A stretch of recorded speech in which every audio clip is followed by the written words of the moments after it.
صلی اللہ۔ تو یہ مشورہ ہے،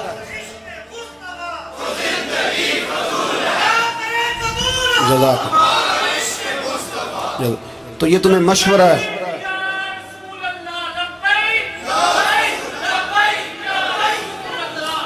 میری بات سنیں، یاد رکھیں، یہ لوگ بعد میں پچھتاتے ہیں، پھر مناظرے کراتے پھرتے ہیں، اس نے صحیح کیا کہ غلط کیا، پھر انہیں ہوش آتی ہے بعد میں، پھر ان کے ہواری نکل نکل کے میدانوں میں دلیلیں دیتے ہیں۔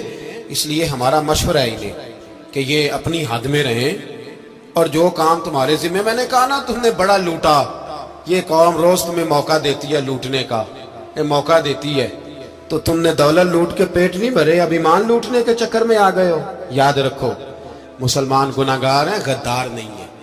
تمہیں دولت لوٹنے کا تو شاید موقع مل گیا ہے، پر ایمان لوٹنے کا موقع نہیں ملے گا، تو اس لیے اس کو لگام دو۔ اور ویسے بھی کتا جو پالتو ہوتا ہے نا، اس کو گھر کے اندر سنگلی سے باندھ کے رکھنا چاہیے۔ یہ تمہارے بوٹ چاٹتے ہیں، بھونکتے ہیں تمہارے حق میں، وزارتیں لیتے ہیں، ہم نے تو کوئی وزارت نہیں لی تم سے، اور نہ ہمیں شوق ہے، اس لیے کہ ممبری کیا کرنی ہے جس کو ممبر رسول عطا کر دیا جائے، اس نے کیا کرنی ہے یہ ممبریاں، اس کو پکا پکا ممبر رسول دے دیا جائے، تو اس لیے اس سے باہر آؤ۔ میں نے کہا بڑے بڑے نمرود، فرعون، قارون دفن ہے، تمہارا بھی نام تک نہیں ہوگا، بالکل نام نہیں ہوگا۔ اس لیے ہمارا مشورہ، اور آپ لوگ بھی آئیں نا یہ اگلے سال، تو ان کو کھڑا کر کے پوچھ لینا، اسلامی جمہوریہ پاکستان کا تم نے MPM نے بننا ہے، پہلا کلمہ ہی صحیح سنا دو، چلو خدا کا واسطہ یہی بتا دو کہ تمہیں نماز بھی ڈھب سے آتی ہے کہ نہیں، اور آپ کی موج ہے، آپ بٹھا لیتے ہیں سر پہ، کیا کرے، سمجھانے والے مفت گناہگار ہو گئے اور بہکانے والے سب تمہارے یار ہو گئے۔ اس لیے یہ چھیڑتے ہیں جان بوجھ کے، اور پھر جب کوئی ممتاز قادری علیہ رحمہ پیدا ہوتے ہیں، پھر انہیں دشواری ہوتی ہے، پھر ان کا جینا مشکل ہو جاتا ہے، یہ موقع دیتے ہیں، پتہ نہیں کس کے ایجنڈے پہ عمل کر رہے ہیں۔ میرا سوال یہ ہے، میں نے پچھلے جمعے پھر میرا سوال ہے کہ میں پوچھتا ہوں، اس آدمی کو ضرورت کیا ہے ختم نبوت پر بات کرنے؟ جب امت مسلمہ کے متفق کا فیصلہ ہے کہ مرزائی کافر، اسمبلی نے بل پاس کر دیا کہ مرزائی، ان کو اقلیت قرار دے دیا، اور جب سے وہ اقلیت بنے، نہ ہم نے ان کی عبادت گاہ جلائی، نہ ہم نے ان کو قبروں سے نکالا، نہ ہم نے، بس ٹھیک ہے جیسے عیسائی رہتے ہیں، یہودی سے کس ملک میں رہتے ہیں وہ بھی رہے، اقلیت بن کرے، کوئی اعتراض، پر تم انہیں کھینچ کھونچ کے کیوں قریب کرتے ہو؟ تمہارا کیا جرانہ ہے ان کے ساتھ؟ بتاؤ تو صحیح۔ ان لوگوں سے ان کو چاہیے اپنے منہ میں لگام ڈالیں، اور اگر نہیں ڈالیں گے پھر انشاءاللہ ڈالی جائے گی، اور بڑی تگڑی ڈلے گی، اور پھر ایسی ڈلے گی، ایسی ڈلے گی۔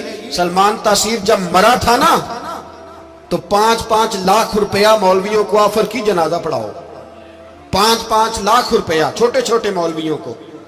اور داتا صاحب کی مسجد کے خطیب بھی صوبائی جو تھے، وہ خطیب تھے، ملازم تھے، انہوں نے کہا کہ ایمان نہیں بھیجنا، نکالنا ہے نوکری سے تو نکال دو۔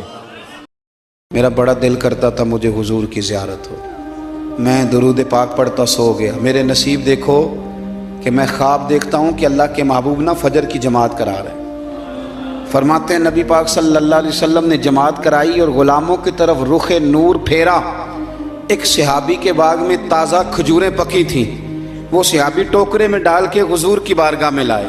نبی پاک صلی اللہ علیہ وسلم نے ایک کھجور اٹھائی اور اٹھا کے منہ میں رکھی، پھر حضور صحابہ کو دینے لگے۔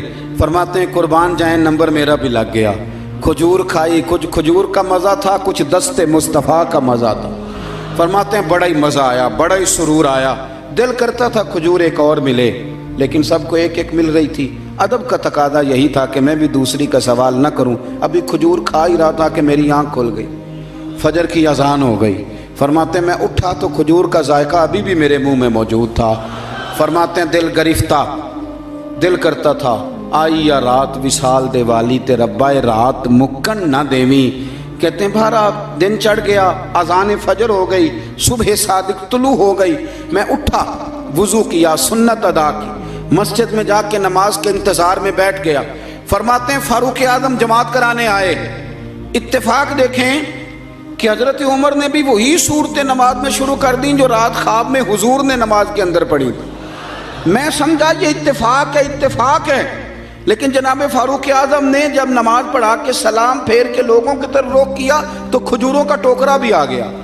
میں نے سمجھا یہ بھی اتفاق ہے۔ فرماتے ہیں عمر نے ایک کھجور اٹھائی اور باقی بانٹنے لگے۔